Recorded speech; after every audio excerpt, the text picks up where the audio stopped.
Hepinize merhabalar dostlar, hoş geldiniz. Biliyorsunuz Arda Güler bu ayın oyuncusu seçildi. Nisan ayının en iyi futbolcusu Arda Güler seçildi Real Madrid'de. Oylama X üzerinden yapılmıştı. Lütfen herkesin bir tane X hesabı, yani Twitter hesabı olsun. Çünkü bu oylamalar Twitter'dan yapılıyor dostlar. Ve bu ödülle alakalı ne Real Madrid'in resmi sayfası, ne İspanya'nın önde gelen gazeteleri, Marca gazetesi, AS gazetesi hiçbiri bahsetmedi. Real Madrid TV bahsetmedi. Hiç kimse bahsetmedi. Sadece Defensa Central bundan bahsetmiş arkadaşlar. Orayı okuyacağız. Orayı okuduktan sonra bu ödülü kazandığı postun altındaki yorumları okuyacağız. Neler demişler ve başka bir haber daha var. Onu da okuyacağız. Konumuz bu kadar olacak dostlar. Sadece Defensa Central bu ödülle ilgili bir şey yazmış. Onlara teşekkür ederiz. O haberi bir okuyalım. Evet, Defensa Central gazetesi dostlar. Ne Mbappe ne Vinicius, Arda Güler şimdiden ayın oyuncusu oldu ve değeri 90 milyon euroya yükseldi. Arda Güler Nisan ayı için Real Madrid'in en iyi oyuncusu seçildi. Arda Güler bu sezon Real Madrid'in en iyi oyuncularından birisi ve henüz 21 yaşında. Bunu unutmayalım, 21 yaşında abi. Performansları o kadar etkileyici ki piyasa değeri hızla yükseldi ve Transfermarkt onu 90 milyon euro olarak değerlendiriyor. Real Madrid ile bu sezon şu ana kadar 6 gol ve 14 asist kaydetti. Ancak Türkiye milli takımı ile de 4 asist ve 1 gol yaparak toplamda 7 gol 18 asiste ulaştı bu sezon. Real Madrid'deki son ayında takımın en iyi oyuncusu seçildi. Bu bir tesadüf değil, çünkü takımın istikrarsızlığına rağmen Türk oyuncu hem yeteneğiyle hem de yoğunluğu ve bağlılığıyla takıma yardımcı olmaya çalıştı. Bu bir Real Madrid oyuncusundan her zaman beklenen bir şey ve bu yüzden bu genç adamın kaydettiği ilerlemeden gurur duymalıyız demiş. Gerçekten bunu bir İspanyol basını söylüyor. Çünkü bu sezondan önce yedek kulübesinde olduğunu unutmamalıyız arkadaşlar. Bu sezondan bir önceki sezon yedekti Arda Güler. Ona rağmen şu an nasıl sanki yıllardır burada oynuyor gibi. Önemli bir oyuncu. Arda aylardır takımın kilit oyuncularından birisi ve ilk 11'de yeri neredeyse garanti gibi görünüyor. Ama her zaman 60'ta, 65'te, 70'te çıkarılıyor. Bu üzücü tarafı. Bu da Arbeloa'nın hatası. Zaten goller de hep Arda Güler çıktığında yemiş Real Madrid. Arda Güler oyundan çıkıyor, Real Madrid elindeki gücü kaybediyor, kontrolü kaybediyorlar. Topu 3. bölgeye sağlıklı bir şekilde gönderemiyorlar. Arda 3. bölgeye, yani hücum bölgesine çok isabetli paslar atıyor. Oradaki forvetlerin etkinliğini de arttırıyor bence dostlar. Bu yüzden geleceği için başka bir seçenekleri düşünmüyor. Çünkü her zaman Real Madrid'de olmak istedi. Ve şimdi herkes ona saygı duyuyor ve onu temel bir oyuncu olarak görüyor. Ya herkes ona saygı duyuyor vesaire de bu ödülünü falan niye paylaşmıyor? Yani ödülü aldı Arda Güler. Real Madrid'in resmi Instagram, X hesapları hiçbir şey paylaşmadı. Marca ve AS gazeteleri de yazmadı bunu. Bu yüzden projeyi bırakmak istemiyor. Aksine takımı yeniden inşa etmeye ve bu 2 kötü yılı geride bırakmaya yardımcı olmak için kalmak istiyor. Bu takdire şayan. Çünkü herhangi bir kulüp onu transfer etmekle ilgilenirdi. İlgilenen kulüpler var. Chelsea ve Arsenal şu an en belirgin adaylar dostlar. Çok daha iyi hale gelebilir. Arda'nın en olumlu özelliklerinden birisi önümüzdeki yıllarda önemli ölçüde gelişme potansiyeline sahip olmasıdır. Daha geride ve orta sahada oynamaya giderek daha fazla adapte oluyor. Oyun kurmaya katkıda bulunuyor ve takım arkadaşlarına mükemmel paslar veriyor. Sol kanatta mükemmel performans sergiliyor. Ancak sahanın farklı bölgelerinde de uyum sağlayabiliyor. Bu da onu çok değerli bir oyuncu yapıyor ve henüz 21 yaşında olduğunu da unutmamak önemli. Bunu bastıra bastıra söylemiş bu haberi yapan gazeteci ve muhabir dostumuz. Yaşının çok genç olduğunu ve çok olgun bir oyun sergilediğini, orta sahanın her bölgesinde oynayabildiğini söylemiş ve 21 yaşında olduğunu yine de söylemiş. Ben de yine de söylüyorum. Adım adım başlığıyla devam ediyoruz.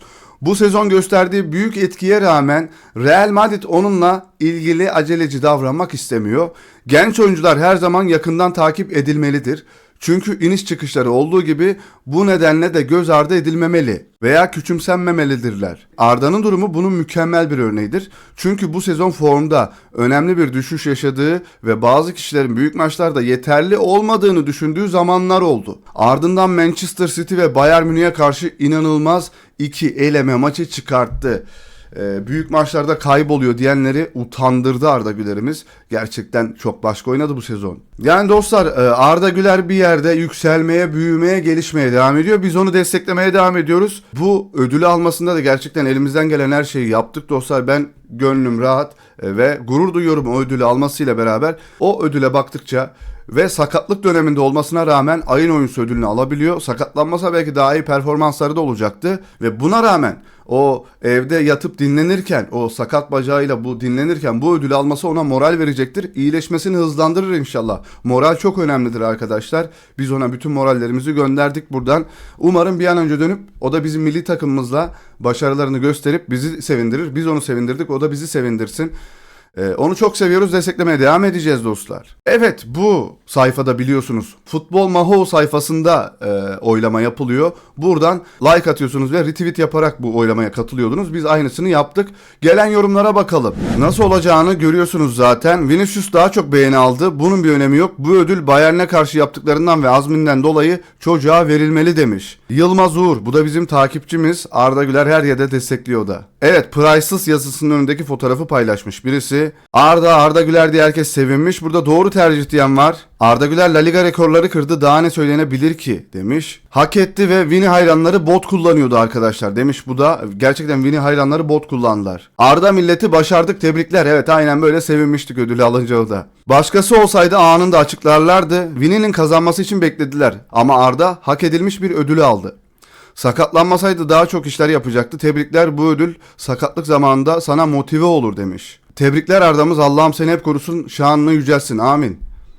Tamamen hak etti demiş. Botlar kazandı demiş. Kimin sayfası? Vinicius Junior'un sayfası arkadaşlar. Bakın burada da şeyi var zaten. Arda Güler Avrupa futbolunun yükselen yıldızı. Arda bunu hak ediyor. Tamamen hak edilmiş. Arda Güler beyin emojisi konulmuş. İleri Güler bunu fazlasıyla hak ettin oğlum demiş birisi. Rekorların ismi Altın Çocuk, inşallah adaletli olurlar demiş. Adaletli olmadılar ama kazandırdık. Yolun bahtın açık olsun Arda. Tamamen hak etti, bunu hak eden tek kişi Arda demiş. Evet, herkesin yorumları da böyle. Evet, Marka gazetesi de Arda Güler'le ilgili bir haber yapmıştı biliyorsunuz. Mersin'de Tarsus'taki öğrencilerin Arda Güler şovunu baz almış haber. Arda Güler'i sözsüz bırakan onlarca çocuğun paylaştığı viral olan övgü dolu mesaj söz bulamıyorum. Türkiye'deki bir okulda tüm öğrencilerin Real Madrid oyuncusunun formasını giydiği ilginç görüntüler ortaya çıktı. Arda Güler 21 yaşında Real Madrid oynuyor ve Real Madrid oyuncusu olarak harika geceler geçirmenin ne demek olduğunu zaten biliyor. Ancak Valdebebas'ta Real Madrid'in antrenman sahası Valdebebas. Ancak Valdebebas'ta öğrenemeyeceğiniz bazı şeyler var. Türkiye'deki Pakize Bayraktar İlkokulu öğrencileri orta saha oyuncusunun nasıl karşılık vereceğini bilmediği bir şekilde ona saygılarını sundular. Ona Türkçe'de abi anlamına gelen abi diye seslendiler. Güler'in tepkisi Instagram hesabından geldi. Bu sevgiyi ve bana hissettiklerinizi tarif edecek kelime bulamıyorum. Attığım her adımda sevginizin izleri var. Çok teşekkür ederim demiş. Az kelime ama çok anlam ifade ediyor. Ülkesinde bir idol.